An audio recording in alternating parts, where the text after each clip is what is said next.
welcome to the AMA with Dr. Jan Holden. She's here with me now with a couple of others who have joined the call, planning to ask questions. So if you have any questions for Jan, feel free to put them either in the chat box, or you can join the Zoom link through the link that I've added into the chat box on YouTube. So without further ado, Jan is the current president of the International Association of Near-Death Studies, or IANS. Has been researching near-death phenomena as well as other anomalous experience phenomena for a long time, haven't you now, Jan? 30 plus years. So right. She's the perfect person to ask any questions you may have on any of the subjects we cover. So we shall now pass it over to anybody who has any questions. Sam, did you have a question, I'd imagine, to join, or Ronnie, if you'd like to unmute yourself and go ahead, we'll get the AMA going. Of course, I actually did have a question, but firstly, I would like to ask Jan if she prefers me to call her Jan, Dr. Holden, or something like that, or a more friendly name. Jan is fine. Thanks for asking. Okay. Well, Jan, my name is Samuel. I'm 18 years old, and I have been interested for a while in this topic of near-death experiences. I would actually, this question is more on the personal level in regards to your beliefs. Since you have studied near-death experiences for a while, I do believe that you might have shifted your views a little bit about what near-death experiences really represent. I would like to ask you, after over 30 years of investigating near-death experiences, what is your view on the relationship of the afterlife, on the world to come, and the existence of a deity or God? Okay, big questions. Well, I definitely believe that, or I have to say actually that I know that consciousness survives physical death, and that during our physical lives, our consciousness is very closely associated with our brain and our body. And not only at death, but even during experiences in life that involve extreme circumstances, like extreme emotional arousal or extreme physical exertion, or even something like extreme profound peace, can facilitate experiences of one's consciousness functioning apart from the physical body. And I'm particularly persuaded by not only my own experiences that are, I have not actually had a near-death experience, but I've had mystical experiences under other extreme circumstances, in my case, during extreme grief. And I've had experiences of physical healing from a past life regression, experiences of communication with disembodied loved ones. That means people who have died physically, and one of which involved veridical perception. Again, veridical perception is that during the experience, the experiencer perceives something or comes to know something that is not physically possible for them to know, but then is later verified as accurate. And and there are a lot of cases of veridical perception from near-death experiences. All of those have convinced me that that there is an afterlife. That is, consciousness survives the demise of the physical body. The nature of the afterlife is a lot more complicated. I believe that people have experiences in the first moments of the afterlife, which is what we have direct evidence of from people who've had near-death experiences, that reflect their own psyches. And some near-death experiencers have even been told this. They've been told by spirit guides that are accompanying them that they're experiencing what they're experiencing because that's what they're ready to experience. And I even did a study a few years ago, an informal study. I went through all the cases on the NDERF website, Near Death Experience Research Foundation, in which the experiencer, the near-death experiencer, reported that they had met Jesus. And I was interested to know how Jesus appeared to these people. And there were something like, I don't know, 13 or 17 cases, pretty good number of cases. But what was interesting is that Jesus appeared to each person differently and significantly differently. Like in one case, the person said that Jesus' voice was like a beautiful, soft melody. And another person said that Jesus' voice was like a booming locomotive train. And he had brown hair, he had golden hair, he had blue eyes, he had eyes that weren't a color but emanated light. I mean, different people just experienced him differently physically. And I got a clue from two of these experiencers. Of course, these are people who don't know each other. But in both of those two cases, something similar happened, which is that they were told in their NDE, you're about to meet Jesus.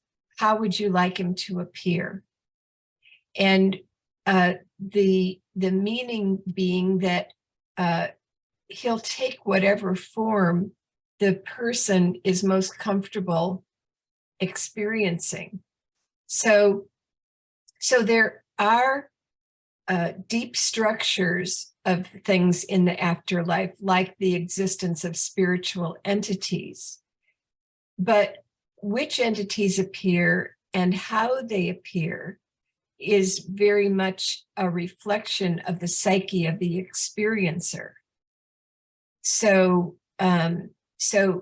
it isn't possible to predict what the content of anyone's afterlife, at least in the first few minutes after departing the physical body, is going to be like. So, and there are hints from different, even religious perspectives that the nature of our psyches in general, and specifically at death, is going to influence the nature of what we actually experience in those first moments of the afterlife. And like this coming Wednesday at our Dallas-Fort Worth Friends of Ions monthly meeting, we're going to have a priest, a Catholic priest, named Father Nathan Castle, who has helped people who died suddenly or violently proceed in their after-death journey. That sudden and violent deaths sudden and or violent deaths can, the nature of that can be so disorienting to the psyche that the person can get sort of stuck. And so all different kinds of things can happen in the afterlife.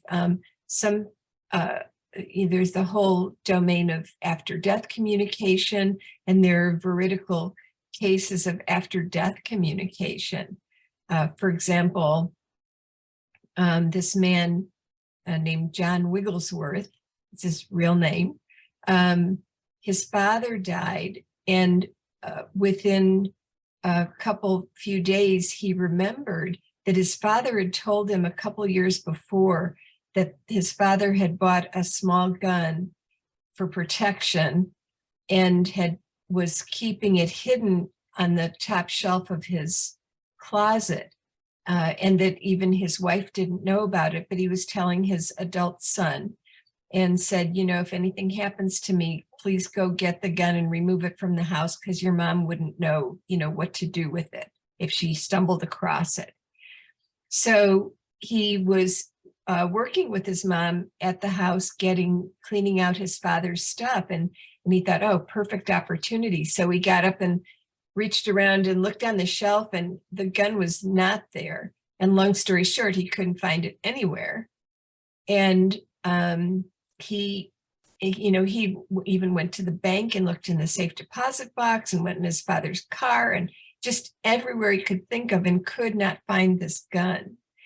So a couple days later, he was asleep and had this experience that I won't call a dream, because these experiences, even though they occur while the person's asleep, they don't feel like normal dreams. In this experience, he's at his parents' house, and he's going down the stairs into the basement, and his father is calling to him from above. And he's saying, yeah, go on down the stairs into the basement. And he's saying, but Dad, I've already looked through the basement. I've looked everywhere. I've looked thoroughly. And his dad says, no, keep going. Go down the hall, go into my dark room. And he's like, Dad, I've been in here. I've looked everywhere. It's not here. And his dad says, no, keep going across the room to the cabinet and pull the cabinet away from the wall, and you'll find the gun lodged between the cabinet and the wall, which he does in the dream. And he sees the gun, and then the experience ends. I don't think he actually woke up right then. He woke up in the morning and remembered this experience, which is another feature that makes it not like normal dreams, because our normal dreams are very ephemeral. And at first he thinks, what was that?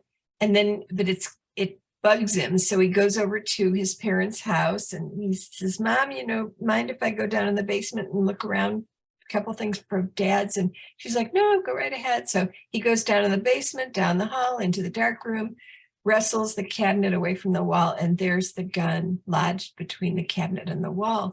So it's information that he has no memory that his father ever told him that he moved the hiding place, and it's so distinctive that he feels sure if his father had told him, he would remember it. But his father apparently communicated this to him from the afterlife.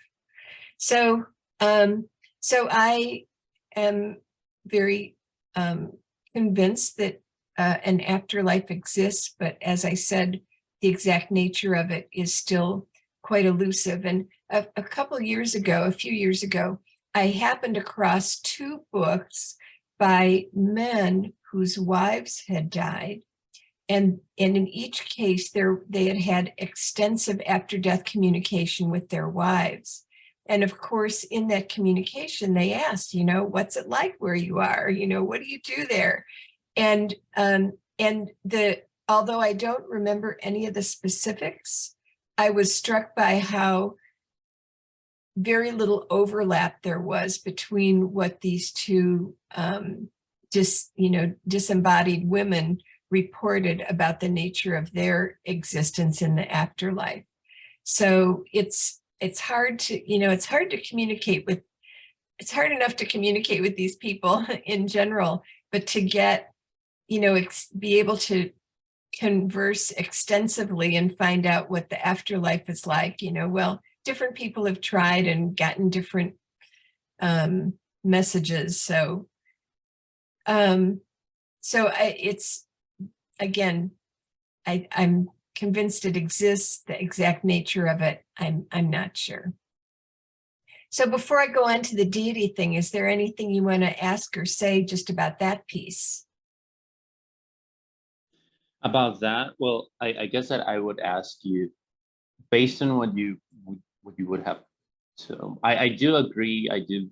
I am convinced that there's an afterlife, in terms of deities, I guess I would be more careful. I was raised as a Christian Catholic. I am from Colombia, which is a very Catholic country in South America.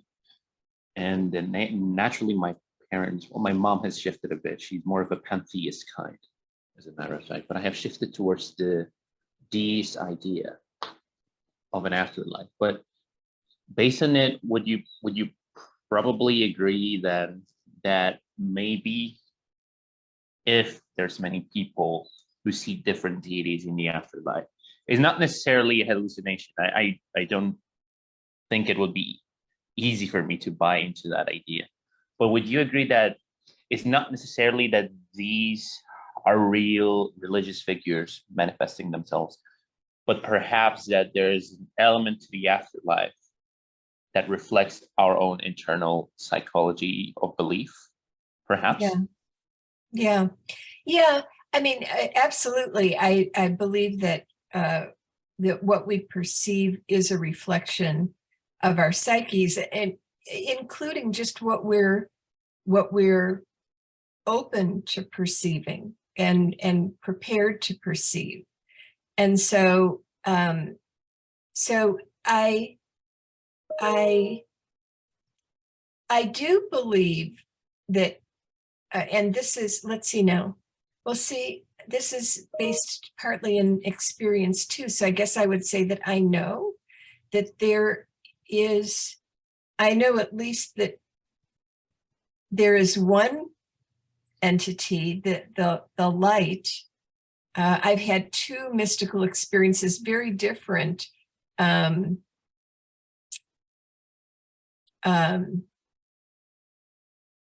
circumstances, but in both cases, I had an encounter with a being of light that was very powerful, and I would say in both cases transformative, where I was one way before the experience and I was another way after the experience. Like in a matter of minutes, I shifted, and it's like you can't unsee. You can't shift back once you've transformed. It's a done deal.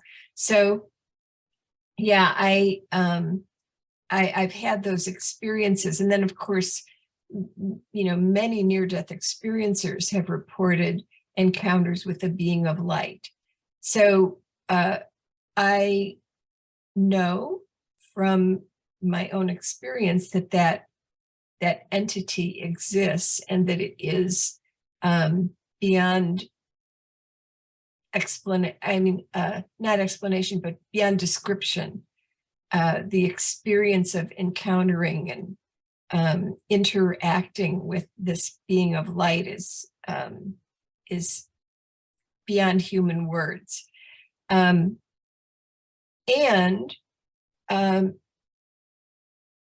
personally, I haven't encountered, and some near-death experiencers identify this being of light as God. Others say that they're not sure, or they'll say, that's the best word I have, so that's what I'll use, but I'm not sure it is. And so, and then I recently read a case of a near-death experiencer who had 3 near-death experiences, and in each one they were shown, or not shown, but they interacted with a being that was like bigger than the last being, like the first time they were in with this being of light, and then there was like a bigger being of light, and then a bigger being of light. And so it's kind of like the implication was that we're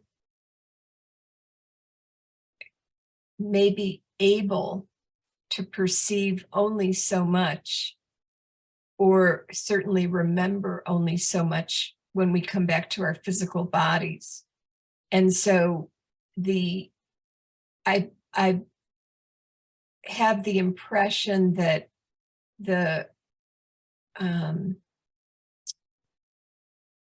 that it's impossible from a purely physical being in physical form to know what there is in the afterlife, that when we get there, we are able to perceive things that we're not able to perceive or grasp when we're limited by our physical existence. So I believe, this is a belief now, not something based in experience, that there is a benevolent, creative force in the universe. And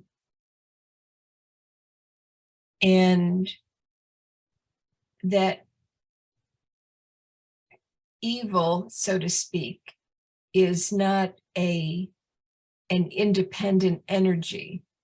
It's the absence of love.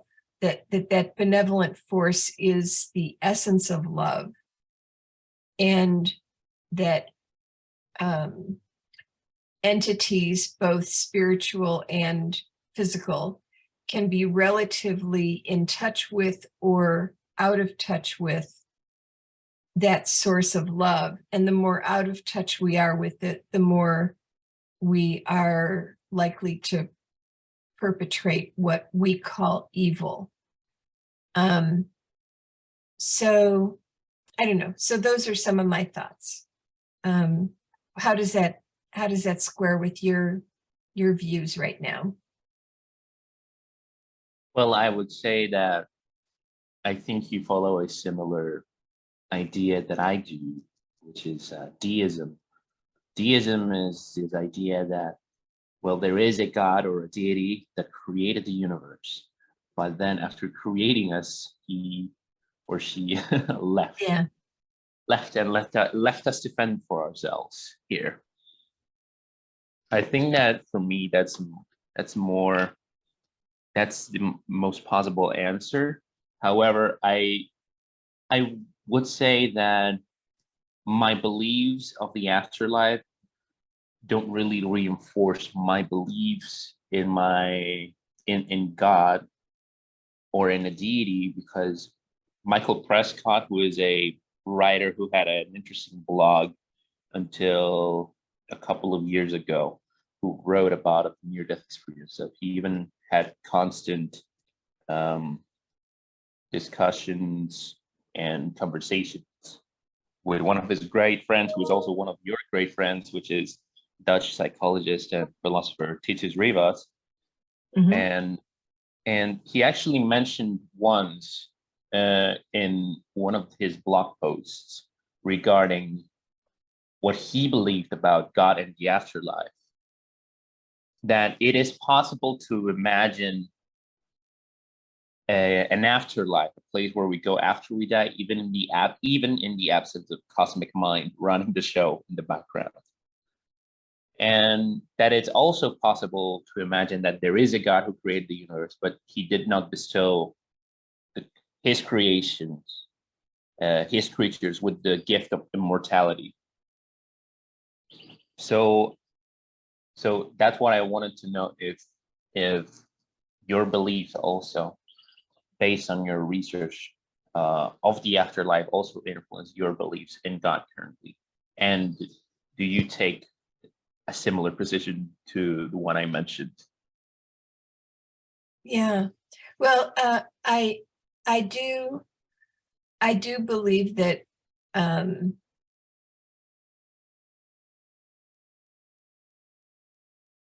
we're both individual and part of something beyond the individual. And sometimes we're more identified with the individual manifestation, and under certain circumstances, we can experience the identification with that which is larger than the individual. And all of that is immortal in the sense that it always was and always will be. So I definitely subscribe to the idea of immortality, so to speak.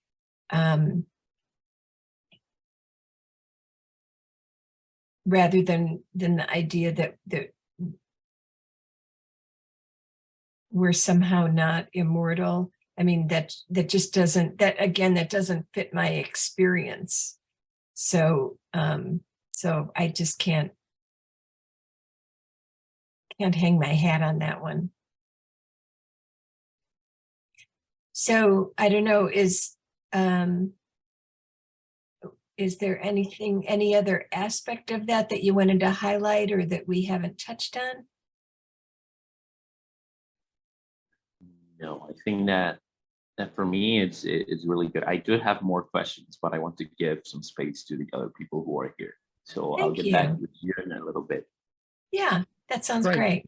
Thanks, Sam. And Sam is also one of the moderators in the Discord server as well. So thanks for all your help there as well, Sam. Appreciate everything you've done for us.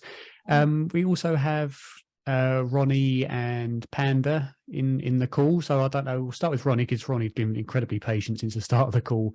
Ronnie, did you have anything you wanted to ask Jan? I'll give you a few minutes if you have a microphone to unmute. If not, I'll just go ahead and ask Panda.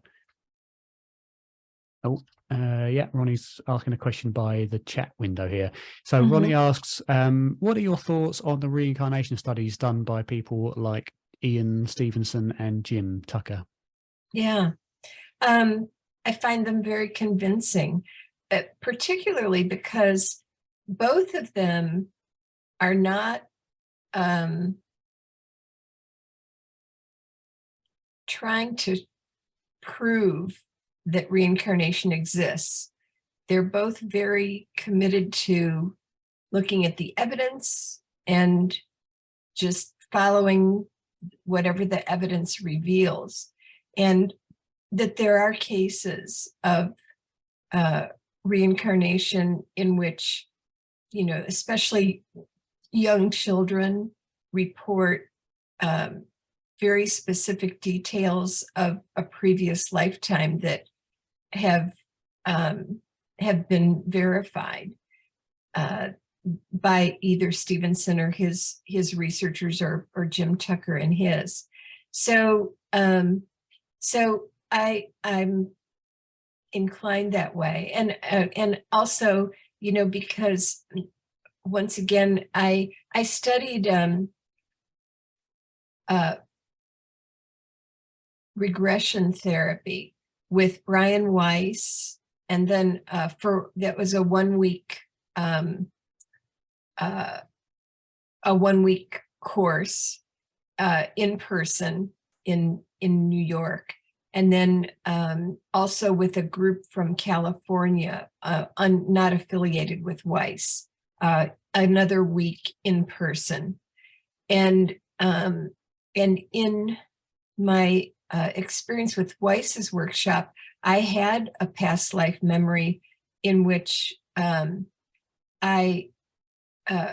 once I had the experience and the profound emotion associated with it and all that, I actually experienced healing of a psychosomatic illness that I shouldn't say illness, psychosomatic. It was actually an injury, and the specifics of that experience were just, very convincing to me. So I definitely believe that we, at least some of us, embody more than one lifetime. What do you think, Ronnie?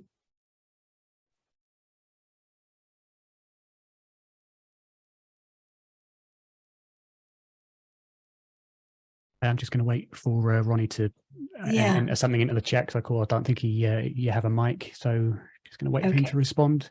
And In the meantime, just say to everybody who's watching on YouTube, if you'd like to join this call, it's completely free and open to everybody. There's a link that I've pinned at the top of the YouTube chat window. So just click on that link and you'll be invited into the call immediately. Or you can just ask any questions in the comment section on the running feed, or whatever they call it, the chat window on YouTube. So that is up to you, whatever you'd like to do. Jan is more than friendly, so you can come and just have a chat.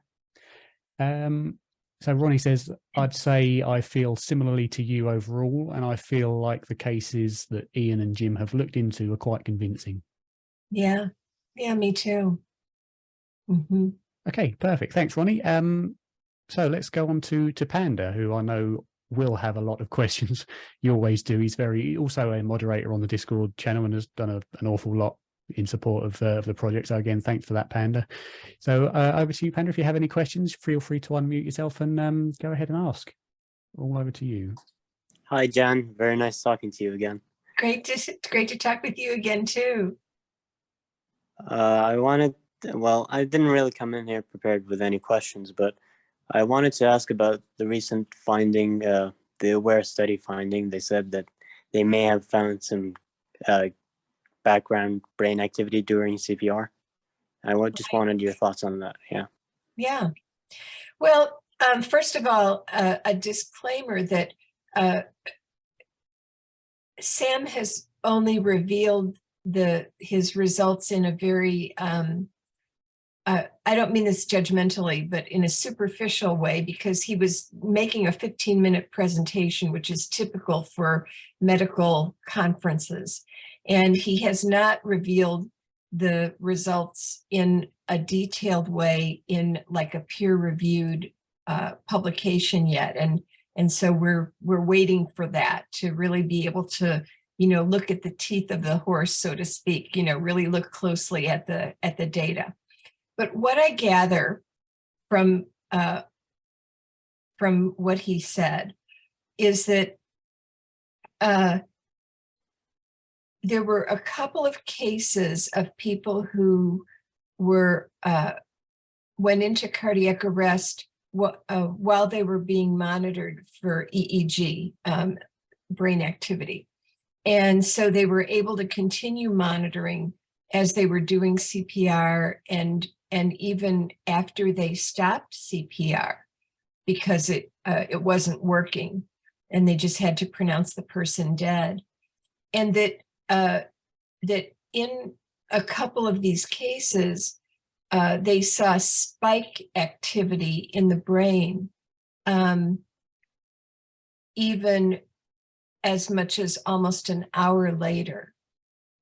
Now, if you've ever looked at an EEG readout, you see that there's, it looks like this because there's stuff happening all the time.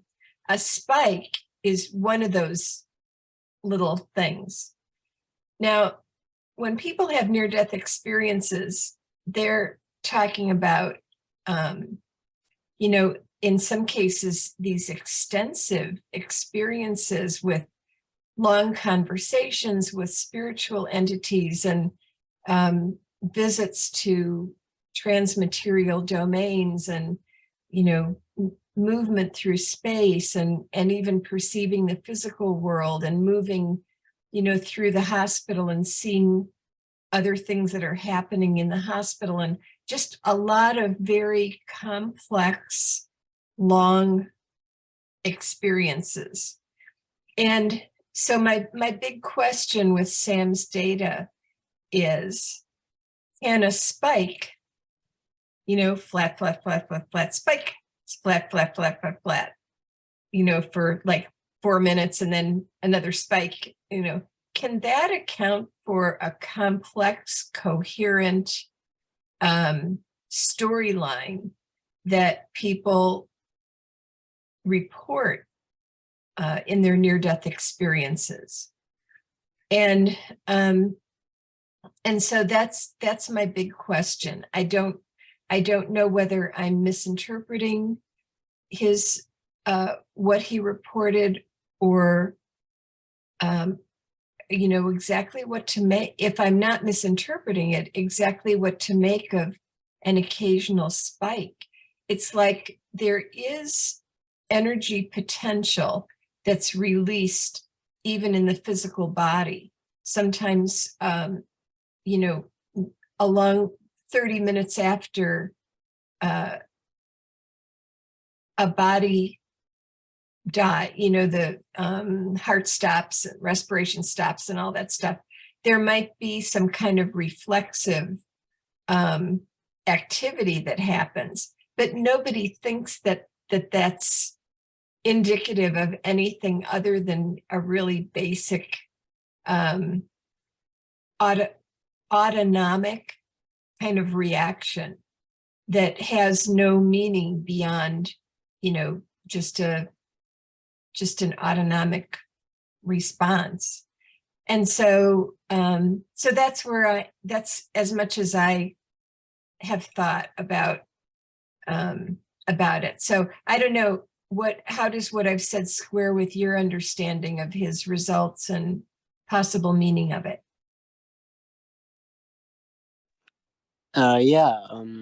Well, all I've seen is that he said that there may be background activity up to 35 minutes into CPR. So that's not very clear. It doesn't mean that it was immediately after CPR. Was it 15 minutes after CPR? That's not very clear. Right. And we also have cases where we know that brain activity was flat, like the Pam Reynolds case. That was clearly flat on the EEG. So if it's background activity causing NDEs, then how can we account for the Pam Reynolds case? That's my take. Yeah. And Pam Reynolds was necessarily flat as well, because it had to be under burst suppression, which is a very, very deep state of unconsciousness, kind of in the area of comatose state where it's only active to the brainstem. So in the Pam Reynolds case, it was necessarily, artificially or medically induced to be flat, which is why it's such a strong case. I need to hasten to say that in her case, her veridical perceptions, like hearing the conversation between her brain surgeon and the cardiac surgeon who was working down in her groin area, and seeing the brain saw, the cranial saw, skull saw, the cranial saw, and all that. That all happened before they stopped her heart. So she was completely anesthetized. Her eyes were taped shut. Her ears were plugged with the speakers that were, they're very loud. 100 decibels, like standing next to a jackhammer in both ears. But Exactly. am I right in saying, although the heart wasn't stopped, she was still induced under burst suppression at the time?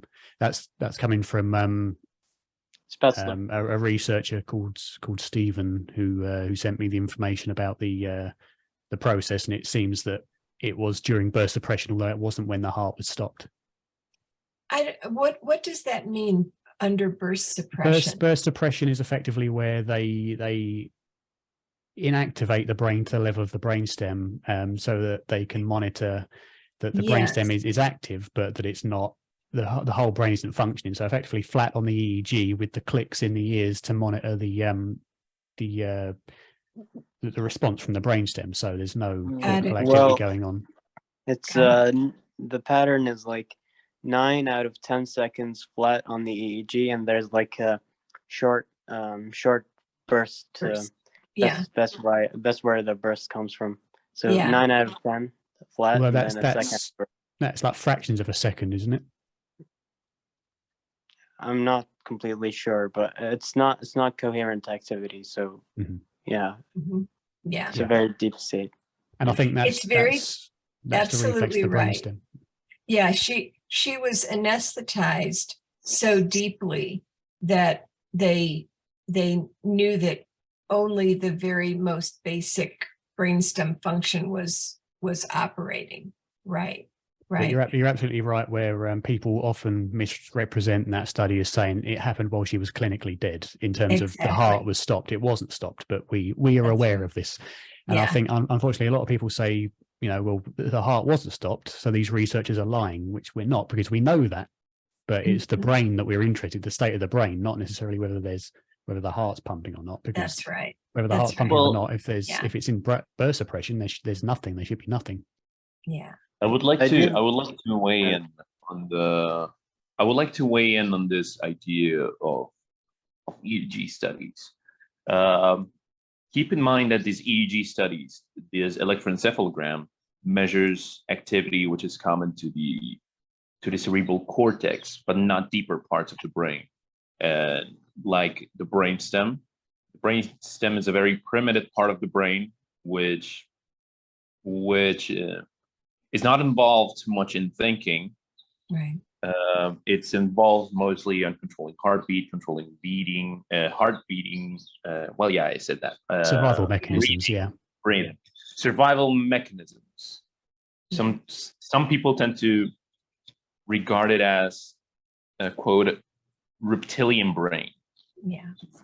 For some reason. Yet it's a very important part of the brain with regards to keeping it all together, for lack of a better term, when it comes to the connection between the rest of the body and the cerebral cortex. What the studies have shown also, because there have been studies using a method called BAEPs, which is brainstem auditory evoked potentials, which were actually the ones that were used during the standstill procedure that Pam Reynolds underwent, Right. that measures brain activity directly from the brainstem. And what those studies have found is effectively that the brainstem goes down basically when there's cardiac arrest. There's no activity going on in there, and if there's no activity going on in the brainstem, then it doesn't matter. It's like switching off the main switch to your house. There's no other rooms that have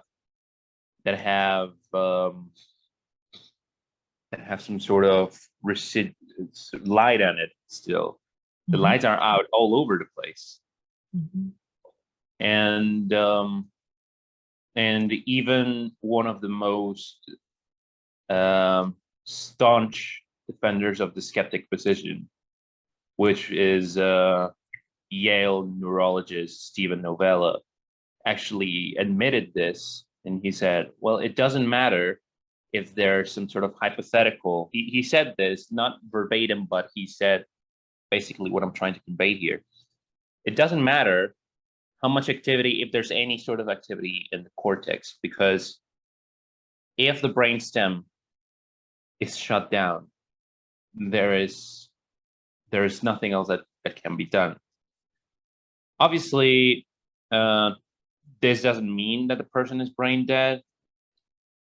Clearly not, but it pretty much is. The only difference is that there's the only difference really between the stage of clinical death and biological death is that from one stage you can be brought back, so to speak, and from the other one you cannot. You have officially crossed the threshold, and you can no longer go back. But the state of the brain is basically the same. A car that is completely total in an accident is quite similar to a car that is turned off without the keys on. They're both not functioning, but one can be turned on again and the other one cannot. But I would say that if there's any sort of hypothetical brain activity during cardiac arrest that is found in any of these studies, I would believe, being a lay person, however, that any brain activity that could be found is quite possibly a fluke, is not really relevant, or is an artifact. Yeah, that's my impression, is that what they're capturing are artifacts that are not the same as brain function that associated with the ability to really cognize, to think and recall and that sort of thing. So yeah, just an artifact. That's my impression too. Yeah. And then, there are also cases that I know can be criticized, in which people perceive things that were just out of the reach of their normal five senses, and that were idiosyncratic things, like the Lauren Belge's patient who reported that in his near-death experience in hospital, he rose up through the ceiling, went through the next floor above them, where he saw these beds and these computer stations in a circle in the middle of the room, and these like mannequins, and it was very confusing to him. But when he was resuscitated and reported what he perceived, everybody was amazed, because what they knew is that in the floor above them was their training facility, where the nurses and doctors would go to like learn CPR, work on the mannequins, and they, the data would be fed into the computers that were in stations in a circle in the middle of the room. And it's like, how could a patient even know about this? And it's not the kind of thing that nurses would be talking about, like where they would say, while they're doing CPR on him, that they're saying, yeah, something about the training rooms right above us on the next floor, where the computers are in a circle and there are beds with mannequins on them. I mean, who would be saying something like that? So in this case, whether or not the person's brain was functioning, they're just perceiving things that are out of the reach of their normal five senses, or any capacity to learn information or deduce, or anything. Things that even if they were awake and fully conscious, you shouldn't be able to perceive in the first place. Right, exactly. Yeah. So, and one of the things, the big criticism of those is, well, maybe they did overhear somebody and talk about all that and just don't remember it. Well, that's fine if you've just got one or two cases, but there are dozens of cases like this. And in no case does the person say, I remember overhearing some nurses talk about that. It just stretches credibility that if anybody had like created the memory based on something that they had overheard, that no one would remember that process happening. So yeah, I just think the evidence is strong, both regarding brain activity and regarding just perceptions that are beyond physical sources. Okay, so I don't know. Great. Yeah. So, yeah, thanks, Panda and Sam, for your inputs there. Welcome Theo as well, who Panda mentions is his co-host on his new podcast. I'm trying to find, I can't remember the name. What was the name of your new podcast, Panda? The Science of the Gaps podcast. The Science of the Gaps, that's right. So go and have a look at that on YouTube. It's brand new, and it's similar to the sort of thing we do on Seek and I. And it's, as I say, brand new. So go and offer your support where you can. Theo, nice to meet you. Do you have anything you'd like to ask Jan regarding near-death experiences, or any really anomalous experience phenomena? She's a jack of all trades in this kind of area for 30 plus years. Thanks, Darren. Hi, Jan. Thanks for giving us your time today. Sure. Yeah. I had a bit of a change of tact here. I don't know, sort of doing a bit of research on you. You have a background in therapy and talking therapies. Is that right? Mm-hmm. Yeah. So that's my trade, as it were. So I'm a practicing psychotherapist in the UK. So am I. Well, not Oh, approximately, really? but I'm a student of psychology and counselling. Yeah, but I'll get there one day.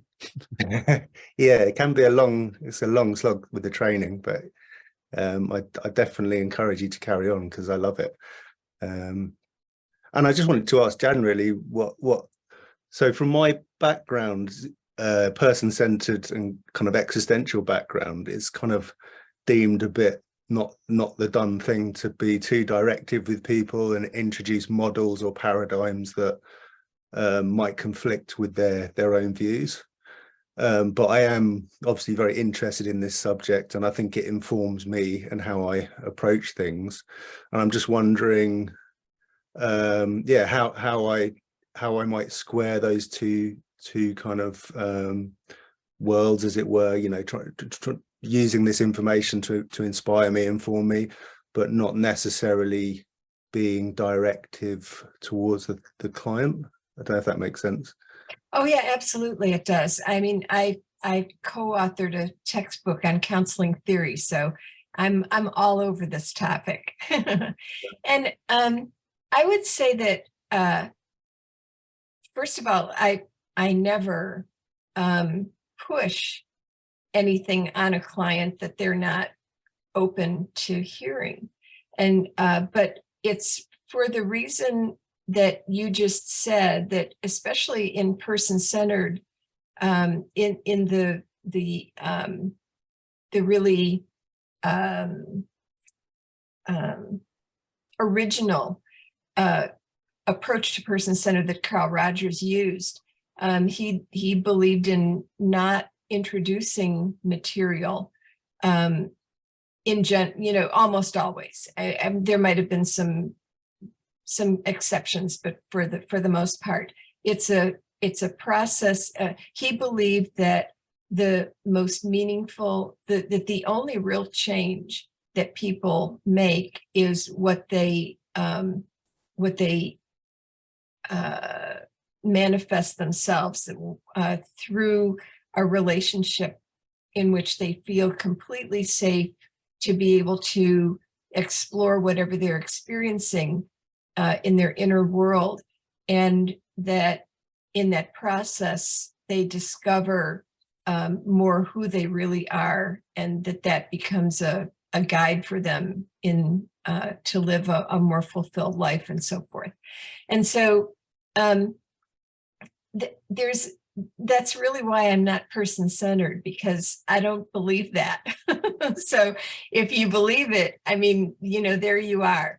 But I definitely believe in that. I know from experience that in my own therapy, when my therapist has presented me with new perspectives or a different strategy, it has helped me. And it's not something I would have discovered on my own. And so, and even something as simple as labeling an experience. I remember when I had a Kundalini awakening, where this sudden onset of energy and heat rushing up my spine out to my hands got so hot, and down all the way to my feet, and it would just come in waves, and it's like, what in the world is going on? And I couldn't stop it. I could try to suppress it, but if I did, I gave myself this huge headache. So then I did the opposite and let it happen, and the headache immediately went away. But I had no idea what was happening. It so happened I had a book that I had just purchased, and I remembered something about one of Ken Ring's earlier books where he had a chapter on something that started with K that I didn't relate to, and I just went through that chapter. But the word kind of, stuck with me, sort of. I knew it started with a K. So I went to this book, went to the index, went through the Ks, came to this word Kundalini, turned to that page, read about it, and it's like, oh, that's what I'm experiencing. And it was so helpful to get that information that, that I never would have known from just within myself. And so it isn't that I don't ever look like a person-centered counselor. Sometimes when I'm doing therapy, I'm not in practice anymore, but I was for 25 years. And when I look like a person-centered therapist, it's because that's all the client needs. They are developing insights and awarenesses and new material from their own self-exploration, and that's all they need. I also found that a good number of my clients, that wasn't enough. When I would approach them from that perspective, not a person-centered. When I would use person-centered, a person-centered approach, the client would go around and around and would not be reaching their counseling goal. And in those cases, I needed to present something that helped them get out of that spiral and into another level of functioning. So, and it's not as if I don't sometimes, just sit with people as they're exploring existential issues and questioning what those things mean to them. And again, sometimes there's something that I can offer that's different from what they've considered, that they find profoundly helpful. So I definitely believe in first exhausting the process of client self-exploration. And sometimes that's all that's needed for them to reach their counseling goal. And in many cases, that doesn't cut it. It doesn't help them reach their counseling goal. And then I bring in additional things, cognitive strategies, and even transpersonal kinds of strategies. So just as an example, right before I retired from UNT, I conducted a study on a technique called induced after-death communication.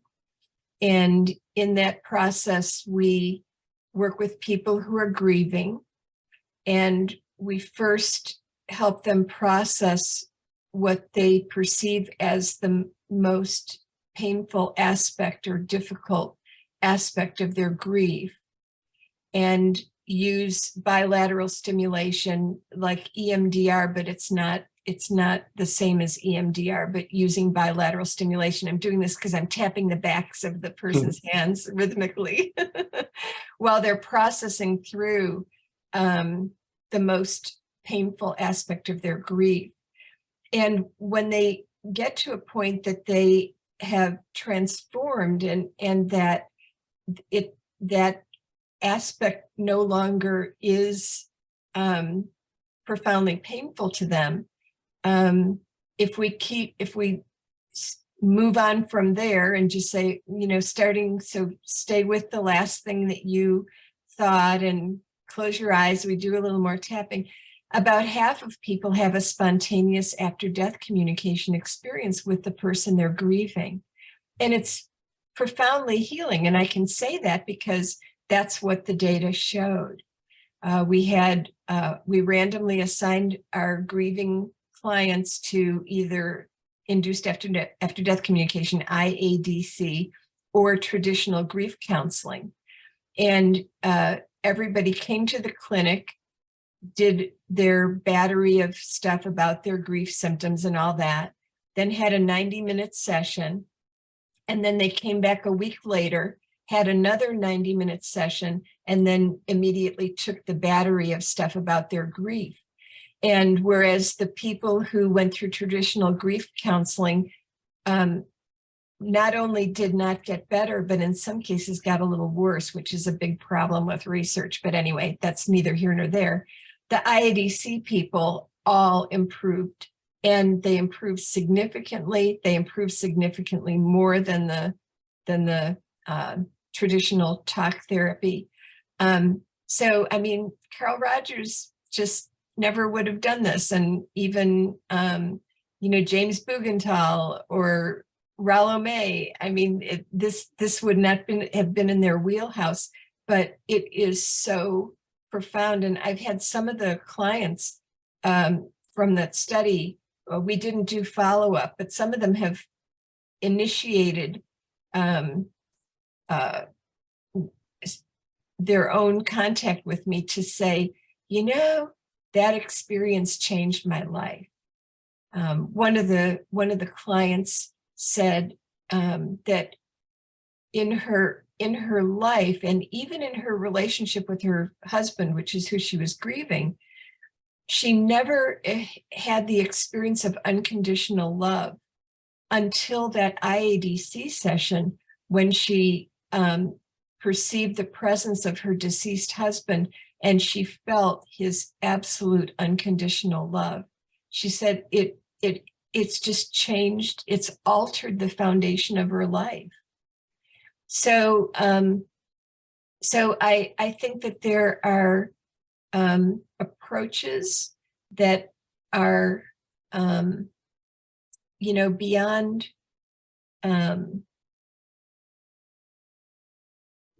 that include many of the principles of like person-centered and existential, but go beyond it, and just a little bit more, and then I'll stop yakking. But I'm a devotee of Ken Wilber, and if you know anything about his theory, it includes what he has identified as 10 developmental levels. 3 of them are pre-personal, ages 0 to 7, and 3 are personal, ages 7 through, in many cases, to death, but at least age 21. And then transpersonal, starting potentially at age 21-ish, and going on to the rest of life. And then an ultimate condition, a 10th condition that he says isn't actually a stage. And in the personal domain, where the person has established a sense of self and they're elaborating it, the third level, the third sub-level of those 3 levels is the existential level. And so it's a definite level of development. It's a definite focus of some people's lives. And there's also a transpersonal domain beyond that is beyond the personal. And to be prepared to work with people who are having those experiences, to be able to contextualize those experiences by giving information to them. Like, so it's amazing how many people I've talked with who describe a near-death experience, and I say to them, it sounds like you might have had what's called a near-death experience, and they're like, oh, what's that? And then I tell them, and they're like, yeah. And then I give them some resources. They go do some research online, or buy a couple of books or whatever, and then they come back and go, oh my gosh, this is it. It explains so much, and it's so helpful to them. So giving information, using proactive techniques, all of that is helpful to people in ways that sitting with them, processing whatever comes from inside of them, it just doesn't cut it. That's my view. Oh, thank you. I mean, I can't really kind of argue with any of that. It's kind of that really ties in with what I believe. And even I think if you look at Carl Rogers' kind of later history, he was actually starting to get quite interested in some of this stuff, right? And the other humanists. So it kind of implies that, yeah, that the humanist takes you up to that Wilberian sort of the edge of the, you know, the known, and then there's this kind of, it branches out into this unknown. And I Yeah. suppose the role of the facilitator or the therapist is to kind of embody that, and not just intellectualize it, right? Not just have like a series of models to kind of hand on down to the uninitiated. It's more kind of a lived experience, and you kind of walk with them through it, through your own self-knowledge. Yeah, exactly. Yeah, I mean, when I wrote the chapter on client-centered counseling for our theories text, I included all that stuff about like when Helen died and she had nearing death awareness experiences and things like that, and that Rogers acknowledged those.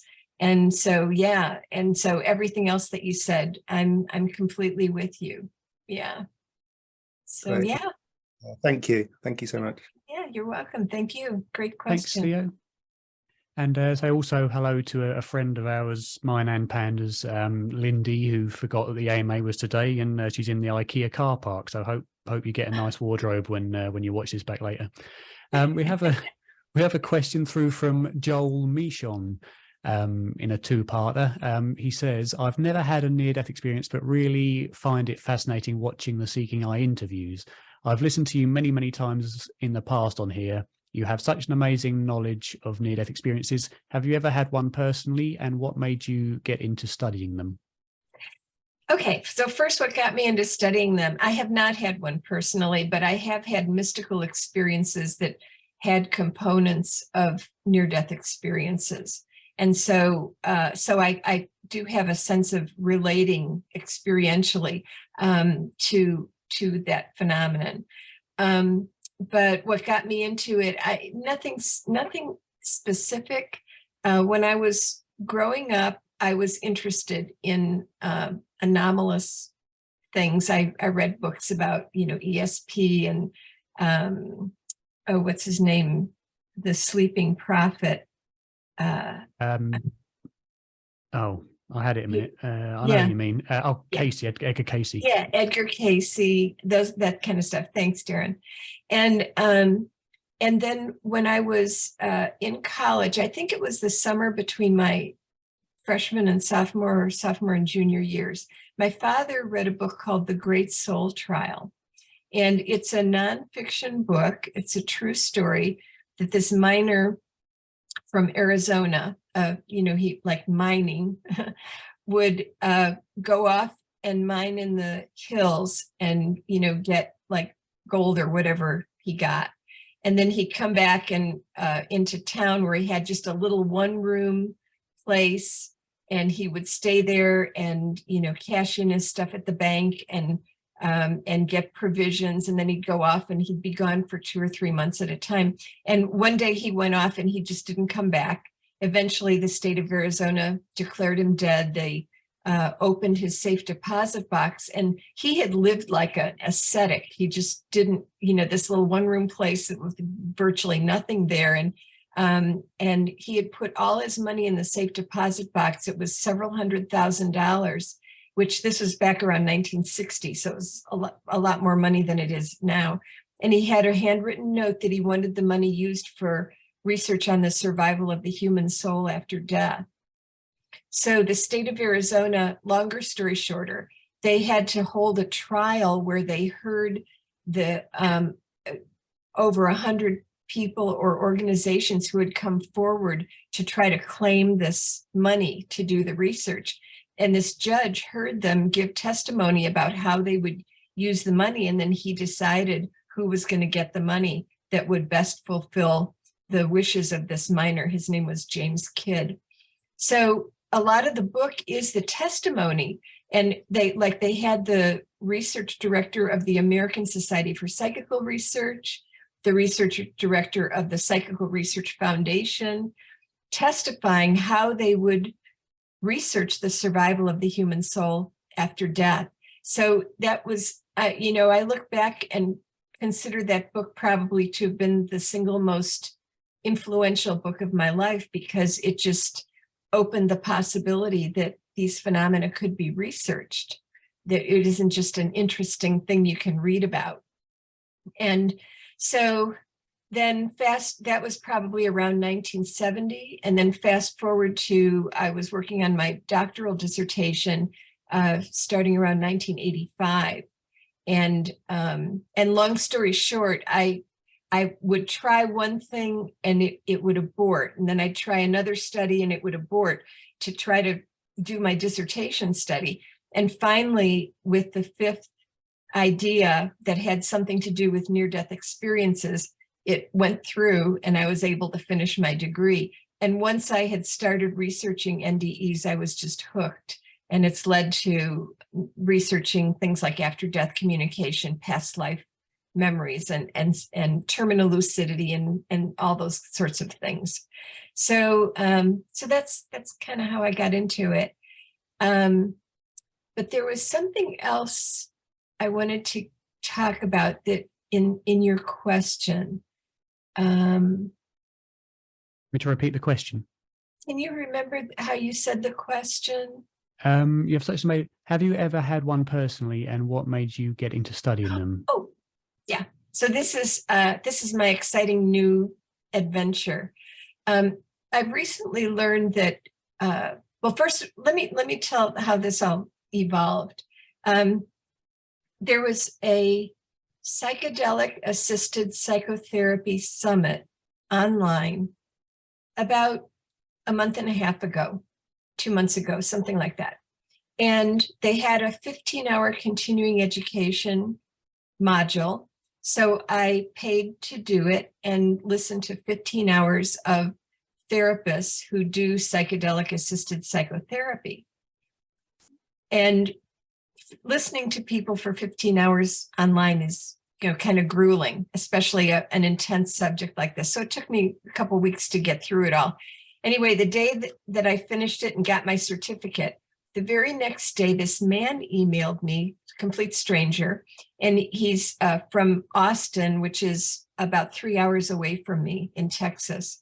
And he said, I've been doing ketamine assisted psychotherapy, and I think I had a near-death experience, and I would really love to Zoom with you. So we Zoomed, and it was interesting because after he told me all about his experience and we processed through anything it meant to him and blah, blah, blah, blah, blah, I said, would you be interested? Because the one lingering thing was, he's like, could that have really been a near-death experience? Because I wasn't dead. I never came close to death.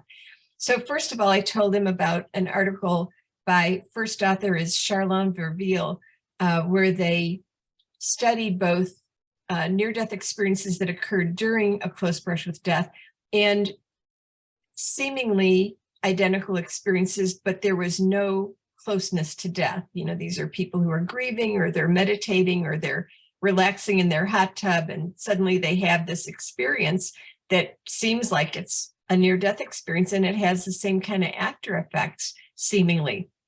So they compared these, and they found that both in the content and the after effects, there were no significant differences. So what this means is that coming close to death is just one, and maybe the single most reliable way to have this kind of experience, but there are other ways to have exactly the same experience with exactly the same kind of after effects, except in all cases so far, it's spontaneous, kind of, not able to even increase the likelihood that, this is going to happen.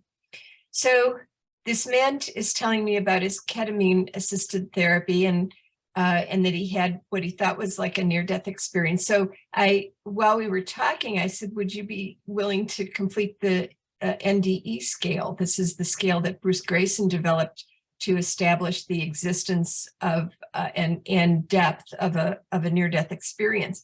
And he's like, sure. Well, long story short, he scored. So the scale, the most you can get is 32. If you score at least 7, you're considered to have had a near-death experience.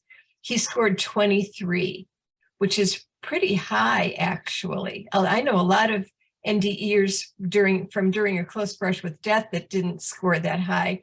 on the scale. So he had an NDE, even though he wasn't near death.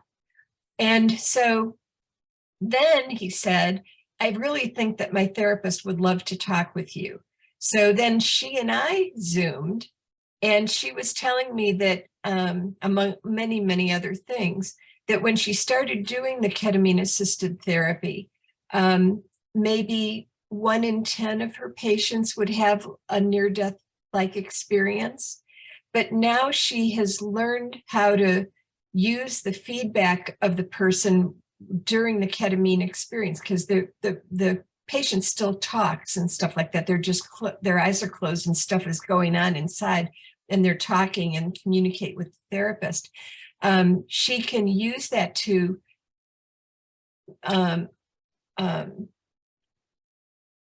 modify the amount of ketamine. And she said now she guesses that like 1 in 3 people has a near-death-like experience. So as you can imagine, I'm heading down to Austin to do ketamine and see what happens. And also do maybe help her with research about NDE, ketamine facilitated NDEs, and whether this might be a more she said she can't guarantee, and there's some other things I won't go into, but she said there's a good chance that especially particular types of clients that she has some ways of assessing will have an NDE-like experience as part of their ketamine experience. So, I'm going down for 5 sessions. And you have to have at least a week between, no more than 2 weeks between. So starting in March into April, I'm going to be doing that. So stand by. I'll tell you more in late April. That'll be interesting. That's the first time I've heard of that as well. So that'll be, make sure you let me know, because that would be fascinating, especially for my depression and things like that as well. Maybe that would be a benefit to me as well, and everybody else who's suffering from depression. Absolutely. I mean, this is really why she got into it in the beginning. First, she was a sleep specialist, and then she got this job offer for this ketamine kind of therapy that, among other things, they address sleep, but they also address depression, PTSD, anxiety, all of that.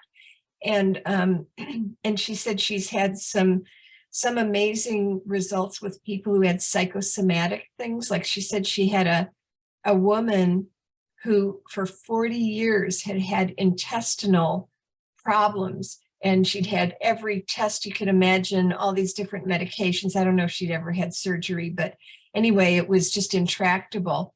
And she said I think she said it was 3 ketamine sessions. First of all, the ketamine facilitated her memory of a repressed memory from childhood of being raped. And that was, seemed to be the source of her intestinal problems, and it was resolved. And she said it's been a while, I don't know how long, and the woman just hasn't had a recurrence of her problems. So she's seen it work with depression, PTSD, and all that. Originally it was designed, or you could legally use it for people who had intractable conditions like depression or anxiety, but now she said it's legal to do it with no mental health diagnosis at all. You can just do it for personal growth, which is what I'll be doing.